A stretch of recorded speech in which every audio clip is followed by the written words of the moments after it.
Bilang kok Indah kalau nu rekam nih.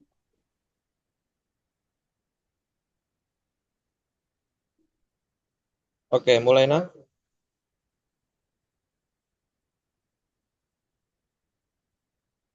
Cara mau kok. Baik, Bismillahirrahmanirrahim. Assalamualaikum warahmatullahi wabarakatuh. Pertama-tama Waalaikumsalam marilah kita warahmatullahi panjatkan wabarakatuh. puja dan puji syukur kehadirat Allah SWT karena telah membawa kita sehingga kita bisa hadir pada presentasi kelompok dua ini dan juga tak lupa kita bersolat kepada Nabi besar Muhammad SAW karena berkat beliau yang telah membawa kita dari zaman kegelapan menuju zaman yang terang benderang hingga saat ini. Baik, kami ini dari kelompok dua, yang dimana ingin membawakan materi yang berjudul pengendalian manajemen pada perusahaan jasa keuangan. Slide selanjutnya,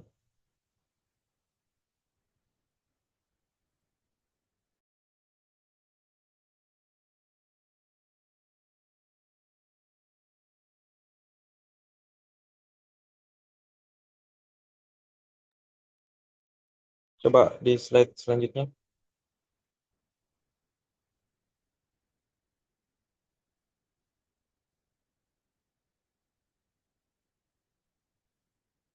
Adapun nama-nama kelompok kami,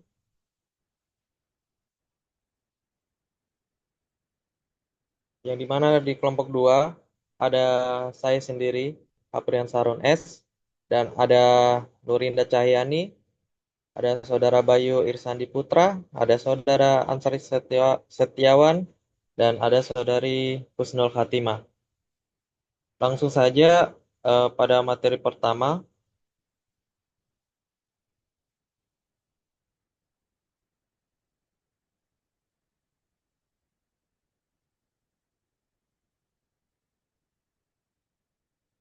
A. Pengertian perusahaan jasa keuangan.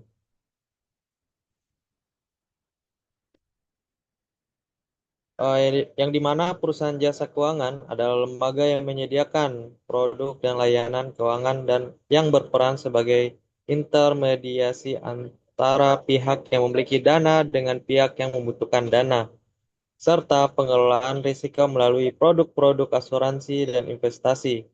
Berbeda dengan perusahaan manufaktur yang menghasilkan barang nyata, perusahaan jasa keuangan bergerak dalam bidang jasa yang tidak berwujud atau intangible, tetapi sangat bergantung pada kepercayaan, trust, eh, keakuratan informasi, dan kepatuhan terhadap hukum serta peraturan. Kemudian perusahaan jasa keuangan meliputi berbagai jenis institusi seperti bank, lembaga pembiayaan, perusahaan asuransi, dana pensiun, perusahaan sekuritas, serta lembaga keuangan non-bank lainnya. Aktivitas utama mereka meliputi penghimpunan dana, penyaluran dana, pengelolaan kekayaan, penjamin risiko, hingga konsultasi keuangan. Selanjutnya, saya persilakan kepada teman saya untuk membawakan materi kedua.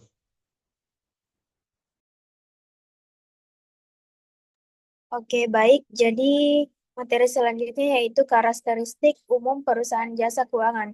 Jadi ada 5 karakteristik umum perusahaan jasa keuangan. Yang pertama yaitu kepercayaan nasabah atau trust oriented. Yang kedua, intangible product. Yang ketiga, pengaruh regulasi yang kuat. Yang keempat, resiko yang tinggi dan kompleks. Yang kelima yaitu ketergantungan pada teknologi dan informasi. Materi selanjutnya saya kembalikan ke moderator.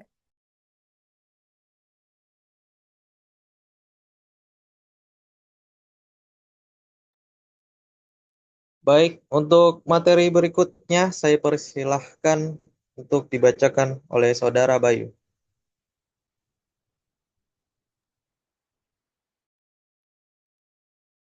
Oke, baik. Terima kasih atas kesempatan yang telah diberikan. Jadi, di sini saya akan membahas tentang bank dan lembaga keuangan lainnya. Jadi, bank ini adalah lembaga eh, intermediasi yang menghimpun dana dari masyarakat dalam bentuk simpanan dan menyalurkan kembali dana tersebut dalam bentuk kredit. Dan yang kedua itu lembaga keuangan. Lembaga keuangan lainnya ini seperti perusahaan pembiayaan atau leasing, dana pensiun, dan koperasi simpan pinjam memiliki fungsi spesifik, yaitu seperti membiayai kendaraan, alat berat, hingga pensiun pekerja. Mungkin itu saja, saya kembalikan ke moderator. Baik, terima kasih. Selanjutnya saya persilakan kepada Saudara Ansar Setiawan. Baik, langsung saja. Adapun perusahaan sekuritas menyediakan layanan perantara, perdagangan efek, penjaminan emisi, underwriting, dan manajemen portofolio investasi. Mereka berperan penting dalam pasar modal dengan menjadi penghubung antara investor dan emiten. Dalam aktivitasnya, perusahaan sekuritas menghadapi risiko pasar, risiko likuiditas, dan reputasi yang tinggi. Oleh karena itu, pengendalian manajemen harus difokuskan pada sistem informasi yang akurat dan cepat untuk analisis pasar, pengendalian terhadap aktivitas transaksi oleh karyawan, front office, dan back office. Adapun penerapan kode etik yang ketat guna mencegah konflik kepentingan dan insider trading, dan adapun audit operasional untuk memastikan akurasi pelaporan keuangan dan pengelolaan dana nasabah. Baik, slide selanjutnya.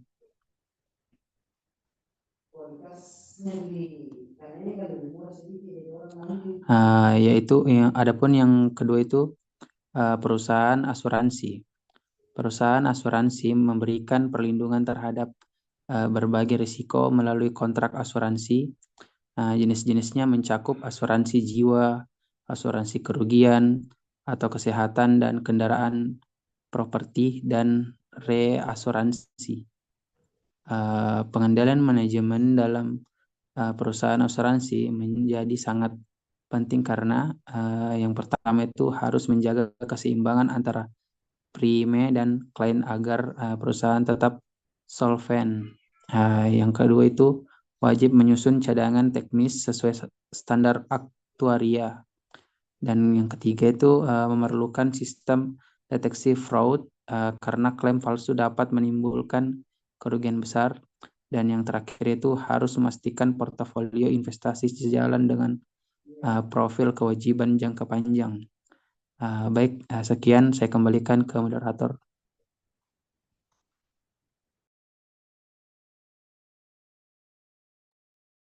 Oke, baik, terima kasih. Kemudian untuk pembacaan materi terakhir, saya persilahkan Saudari Kusnul Fatimah. Baik, langsung saja. Implikasi pengendalian manajemen dalam perusahaan jasa keuangan.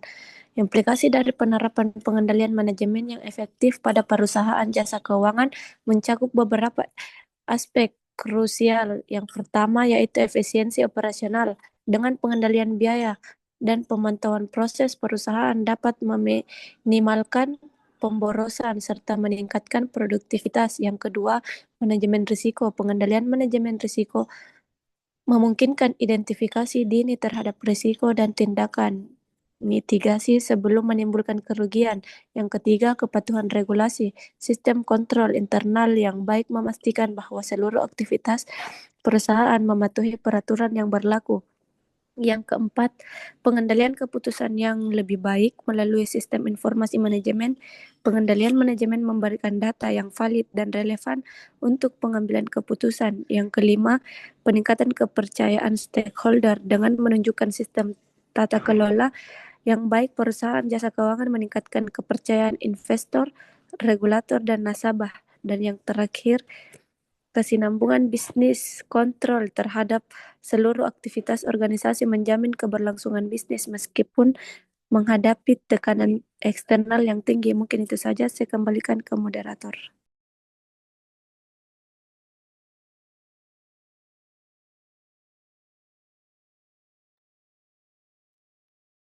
Baik, begitulah materi dari kelompok 2. Mohon maaf apabila ada kesalahan kata atau kesalahan ketikan.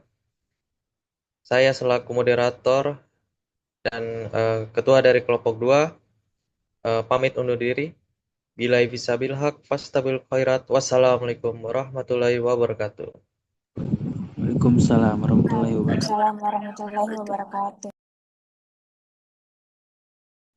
Coba mi dulu videonya. Ada suara atau tidak?